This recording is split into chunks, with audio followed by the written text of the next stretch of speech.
मतलब मैथमेटिक्स में बहुत ज़्यादा इंटरेस्ट था शुरू में, लेकिन मेरे पास आईआईटी नीट ये सारी तैयारी करने के लिए उतने संसाधन नहीं थे।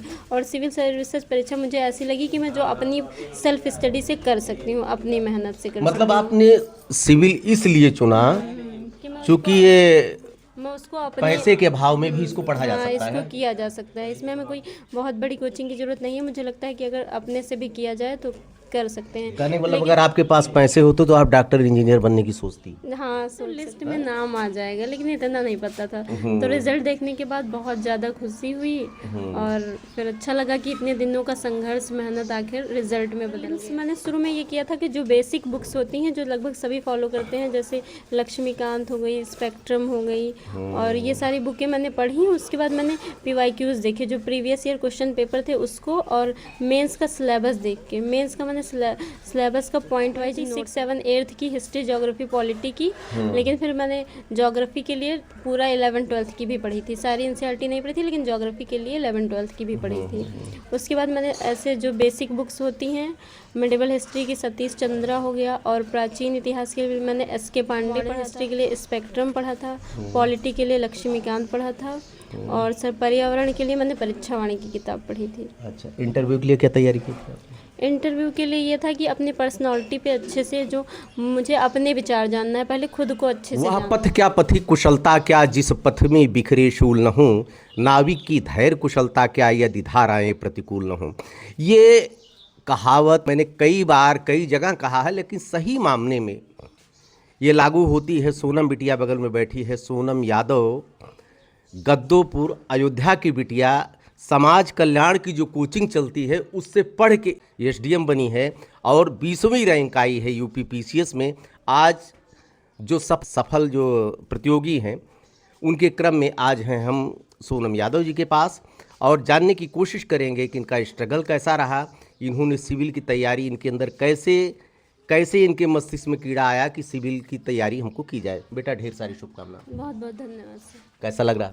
बहुत अच्छा लग रहा है सर, बहुत अच्छा लग रहा है। अच्छा, जो पहले सुना तुमने, जब तुम कि एसडीएम बन चुके हैं, तो कैसा आपको प्रतीत हुआ था? आप तो पेपर दे रही थी उस समय। जी सर, मैं पेपर दे रही थी और मुझे इतना एक्सपेक्टेड नहीं था कि इतनी अच्छी पोस्ट मिल जाएगी। मुझे ये लग रहा था कि हाँ, कहीं हम मैंने लटक अपनी जाएंगे। मेहनत की है तो लिस्ट में नाम आ जाएगा, लेकिन इतना नहीं पता था। तो रिजल्ट देखने के बाद बहुत ज़्यादा खुशी हुई और फिर अच्छा लगा कि इतने दिनों का संघर्ष मेहनत आखिर रिजल्ट में बदल गया। तो बहुत अच्छा लगा सर। पिताजी बैठे हैं, वित्त विहीन विद्यालय के कॉलेज के आप प्रधानाचार्य हैं, माताजी हैं, शुद्ध ग्रामीण परिवेश, फाइनेंशियल इशू था इसीलिए समाज कल्याण की कोचिंग करना पड़ा, और पढ़ाते हुए और पढ़ते हुए इसने ये मुकाम हासिल किया है। बेटा ये बताइए कि स्ट्रगल आपका कितने दिनों का है और आपने कब से सिविल की तैयारी शुरू की? सर, मैंने 2023 में सिविल सर्विसेज परीक्षा की तैयारी शुरू की थी। जो समाज कल्याण विभाग की कोचिंग थी उसमें मैंने एंट्रेंस एग्जाम निकालने के बाद लखनऊ चली गई थी, आदर्श पूर्व परीक्षा प्रशिक्षण केंद्र में। वहाँ पे मैंने 23 में स्टार्ट किया था। 23 में मैंने पहला अटैम्प्ट दिया था, लेकिन मेरी तैयारी तब पूरी नहीं थी। जस्ट स्टार्ट किया था तो मेरा वो रिज़ल्ट नहीं आया था 23 वाला। उसके बाद 24 में मैंने बहुत ज़्यादा मेहनत करके अपनी पूरी लगन से दिया था, तो 24 में मैं अपने प्रथम प्रयास में ही प्रीलिम्स, मेंस और इंटरव्यू पास कर पाई। ये आपका फर्स्ट अटेम्प्ट है? सर 23 में दिया था, लेकिन 23 को सीरियसली आपने नहीं दिया? सीरियसली नहीं दिया था सर। अच्छा, आपकी एजुकेशनल जर्नी क्या थी? सर, मैंने जो अपनी प्रारंभिक शिक्षा पूरी की थी वो प्राथमिक विद्यालय और उच्च प्राथमिक विद्यालय से पूरी की थी। प्राइमरी किया है? जी जी सर जी। बाप रे बाप। उसके बाद मैंने 9 से 12 कनौसा कॉन्वेंट से तैयारी की थी, मतलब परीक्षा अपनी पास की थी। उसके बाद मैंने साकेत महाविद्यालय से अपना ग्रेजुएशन और बीएड किया था सर। नहीं, जो आपका स्नातक आपने किया था, आर्ट था साइंस था? साइंस था सर, फिजिक्स केमिस्ट्री मैथ के साथ मैंने बीएससी किया था। ये बताइए, आपका सेल्फ मोटिवेशन था या किसी ने मोटिवेट किया आपको कि आपको सिविल में आने के लिए? नहीं सर, ये मेरा सेल्फ मोटिवेशन था, और पिताजी जो कि प्रधानाध्यापक थे, तो मुझे ये था कि मैं उनको देखती थी कि वो कैसे इतना अच्छा मैनेजमेंट करते हैं, प्रबंधन करते हैं, और जब उनके अधिकारियों के साथ मीटिंग होती थी तो थोड़ा सा प्रेरणा मिलती थी कि कैसे काम करना। सोशल मीडिया और डिजिटल गैजेट्स जितने हैं, इतना कितना कोऑपरेट किया आपको? सर, मैंने तो फ़ोन बहुत लेट लिया था, बीएड करने के बाद। मतलब ग्रेजुएशन कंप्लीट हो गया, बीएड लास्ट ईयर में मैंने फ़ोन लिया था, और मैं सोशल मीडिया पर सिर्फ व्हाट्सएप, टेलीग्राम और यूट्यूब यूज करती थी बस। फेसबुक, इंस्टा ये सब पे मैं नहीं थी। चैट जीपीटी के इस समय बड़ा दौर चल रहा है। जी, चैट जीपीटी का मेंस में बहुत योगदान रहा, मैंने उसका यूज किया था सर। मेंस में यूज किया जी था जी, आपने। फॉर्मेटिंग अच्छा करता है वो आंसर की, और हम अगर अच्छे इंस्ट्रक्शन देते हैं तो वो अच्छा मतलब कंटेंट प्रोवाइड कराता है। बेटा कैसे तुमने सिविल सोच लिया? सिविल में खर्चे बहुत आते हैं, जैसे और लोग आमतौर पे माँ बाप कहते हैं घर पे रह के पढ़िए, कंपटीशन दीजिए, अब तो ऑनलाइन सब कुछ सिस्टम शुरू हो गया। सर मेरे पास कोई और विकल्प नहीं था। अगर मैं मेरा मतलब मैथमेटिक्स में बहुत ज़्यादा इंटरेस्ट था शुरू में, लेकिन मेरे पास आईआईटी नीट ये सारी तैयारी करने के लिए उतने संसाधन नहीं थे, और सिविल सर्विसेज परीक्षा मुझे ऐसी लगी कि मैं जो अपनी सेल्फ स्टडी से कर सकती हूँ, अपनी मेहनत से कर मतलब सकती आपने सिविल इसलिए चुना हूँ कि क्योंकि ये मैं उसको अपने पैसे के अभाव में भी इसको पढ़ा जा हाँ, सकता इसको है। किया जा सकता है। इसमें हमें कोई बहुत बड़ी कोचिंग की ज़रूरत नहीं है। मुझे लगता है कि अगर अपने से भी किया जाए तो कर सकते हैं। कहने का मतलब अगर आपके पास पैसे होते तो आप डॉक्टर इंजीनियर बनने की सोचती। हाँ, सोच सकते थे सर जी। मतलब जितने व्यवसायिक जितने पाठ्यक्रम हैं प्रोफेशनल, जी, इसलिए नहीं जा पाई क्योंकि आपके पास जी, तब मेरे पास संसाधन नहीं थे और मनी का अभाव गाइडेंस था। भी नहीं था सर। गाइडेंस जी, का। जी सर। लेकिन समाज कल्याण विभाग की कोचिंग में जाकर मुझे ये सब फ्री में ये सेवाएं प्राप्त हुई, जिससे मैं इतना आसानी से और इतने कम समय में कर सकी। कोचिंग ने आपको कोऑपरेट किया? जी, बहुत कोऑपरेट किया। अच्छा, कौन सा टीचर ऐसा है जिसने आपको कोऑपरेट किया जिसको अभी भुला नहीं पाते? नहीं, मुझको तो सारे लोगों ने ही कोऑपरेट किया, लेकिन मेरे वहाँ की जो केंद्र प्रभारी हैं अनामिका सिंह मैम, उनका बहुत ज़्यादा योगदान रहा है। मेंस में, प्रीलिम्स में और इंटरव्यू में भी उन्होंने बहुत ज़्यादा गाइडेंस किया। अच्छा, कभी आपके पेरेंट्स ने प्रेशर तो नहीं दिया कि बेटा ऐसा है 2-3 अटेम्प्ट देख लो, उसके बाद अगली भी जिम्मेदारी हमको नहीं? नहीं नहीं, मेरे पेरेंट्स ने हमेशा सपोर्ट किया, और उन्होंने मतलब मुझसे और किसी चीज़ के लिए दबाव नहीं डाला, हमेशा पढ़ाई के लिए सपोर्ट किया है सर। अच्छा अच्छा। जी लेकिन सिविल के लिए आपकी अपनी सोच थी। जी, ये मेरी अपनी सोच। पापा मम्मी क्या कर रहे थे? पापा क्या कर रहे थे? पापा का तो थोड़ा इंटरेस्ट था कि हम टीचिंग करें। अच्छा, मास्टर बने हैं? जी जी। अच्छा अच्छा। लेकिन फिर मतलब मेरे विचारों को देखते हुए उन्होंने कहा कि मतलब तुम्हें जो अच्छा लगे वो करो, मतलब जो तुम्हारी इच्छा हो, जिसमें तुम अच्छा करना चाहो। अच्छा, तीनों के लिए आपने स्ट्रेटजी क्या बनाया था? जो 3 फेज होते हैं, प्री, मेंस और इंटरव्यू।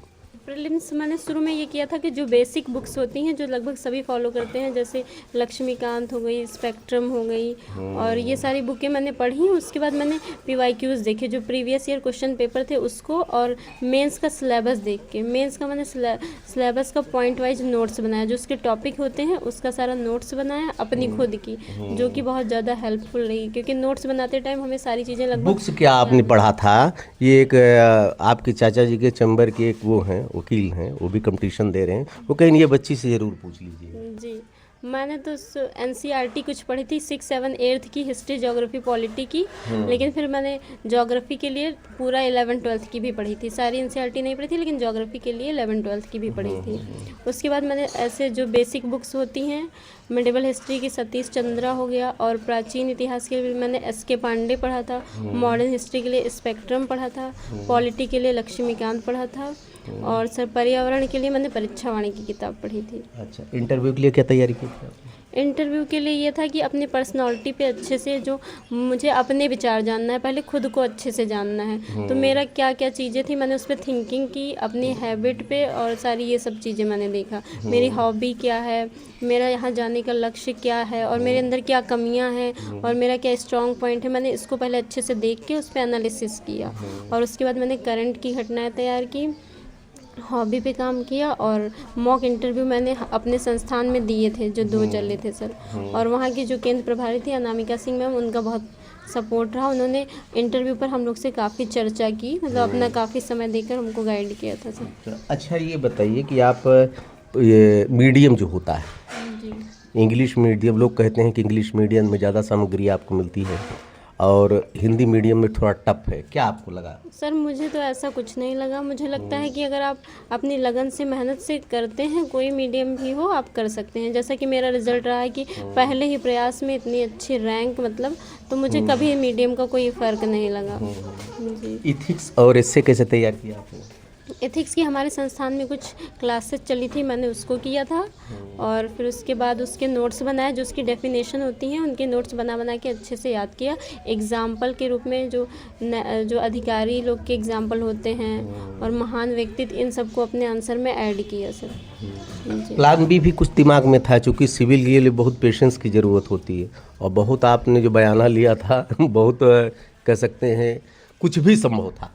जी वो तो है कि प्लान भी तो मैंने अभी बहुत ज़्यादा नहीं सोचा था, क्योंकि मुझे लगता था कि मैंने अभी इसमें पूरा एफर्ट नहीं किया है। जब हम थक जाते हैं तो हमको सोचना पड़ता है कि हम प्लान भी सोचें अच्छा, कि हम अपने क्या। को मोटिवेट कैसे करती थी जब कभी टूटती थी, जी जब कई चीज़ें आती, जैसे फाइनेंशियल इशू तुम्हारे सामने आ जाता था, और उसके बाद इतना लंबा, बहुत मतलब बहुत जो सफ़र आपने तय किया, इस मंजिल पे पहुंचना बहुत टफ होता है। जब आप कभी डिमोटिवेट होती थी तो आप कैसे अपने को मोटिवेट किया? सर, जब मैं डीमोटिवेट होती थी तो अपने पेरेंट्स से, मम्मी पापा से बात करती थी, या अपने मित्रों से, जो मेरे वहाँ फ्रेंड लोग थी, उनसे बात करती थी, तो मुझे बहुत अच्छा लगता था।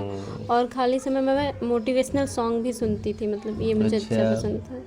अच्छा, ये बताइए कि कैसी स्टूडेंट थी जब आप पढ़ती थी अपने एकेडमिक जीवन में? सर मैं अच्छी, मतलब मेरा परफॉर्मेंस अच्छा रहा है शुरू से। मेरे 10th में 90% मार्क्स थे और 12th में 88% मार्क्स थे। क्या आपको लगता है डिजिटल गैजेट्स आ जाने से, जितने संसाधन इस समय आ गए हैं, इसकी वजह से कंपटीशन टफ है, गरीब बच्चों के लिए थोड़ा दिक्कतें आ रही हैं? नहीं नहीं सर, इससे कंपटीशन टफ नहीं है, लेकिन हम अगर उसका सही यूज करते हैं, अगर बस ये है कि भटकाव आ जाता है लोगों में डिजिटल गैजेट्स को लेकर, उसका अगर हम प्रॉपर यूज कर लेंगे तो वो हमारी जर्नी में बहुत सहायक रहेगा सर।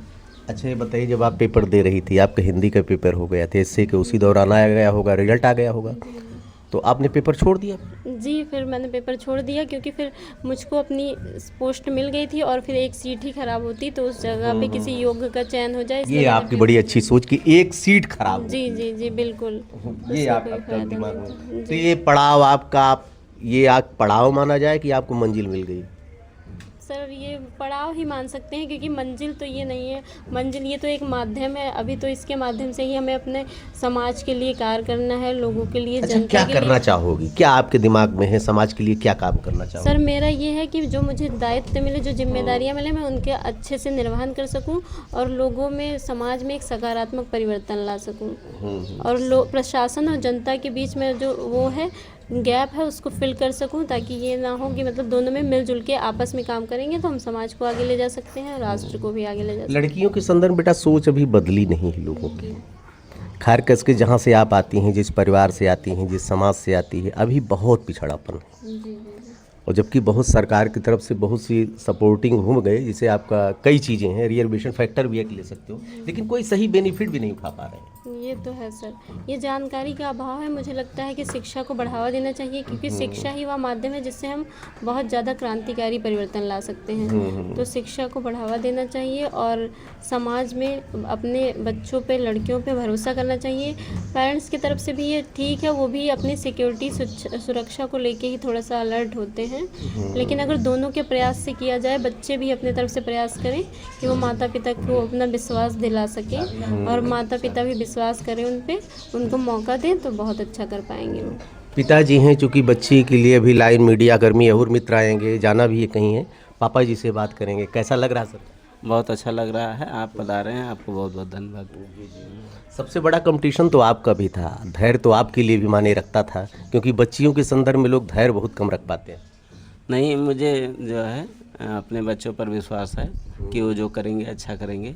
हाँ, अगर न होता तो क्या करते, सिलेक्शन ना होता तो फिर इनको अगले सत्र के लिए मतलब फिर मोटिवेट करते कि फिर से आप जर्नी शुरू करिए, निश्चित रूप से एक दिन सफलता मिलेगी। अच्छा, आपने सिविल के लिए कैसे इनको आप राय दे दी? आपने सिविल का बहुत पेशेंस की ज़रूरत होती, और आने वाले समय में धन भी काफ़ी व्यय होता है। हाँ, लेकिन ऐसा है कि हमने तो जैसा कि हम वित्तहीन अध्यापक हैं और हम चाहते थे कि ये भी अध्यापक ही बने, अच्छा, मास्टर आपकी सोच थी। हाँ, इसलिए, लेकिन इनको मतलब कहीं से पता चला कि ये जो लखनऊ में कोचिंग है, वो वहाँ पे समाज कल्याण द्वारा संचालित होती है और उसमें खाने, रहने और शिक्षा की पूरी व्यवस्था है। और ये जाना चाहती थी, इन्होंने परीक्षा दी, इनका सिलेक्शन हो गया, तो हम लोगों ने इनको अनुमति दे दी कि जाएं अपना वहाँ से तैयारी करें। और पेरेंट्स के लिए क्या राय देना चाहेंगे आप, जो कि लड़कियों के संदर्भ में भी सोच बहुत डरते हैं लोग? हम चाहेंगे कि अपने बच्चों पर विश्वास करें और उनको अवसर दें जिससे वो आगे बढ़ सकें।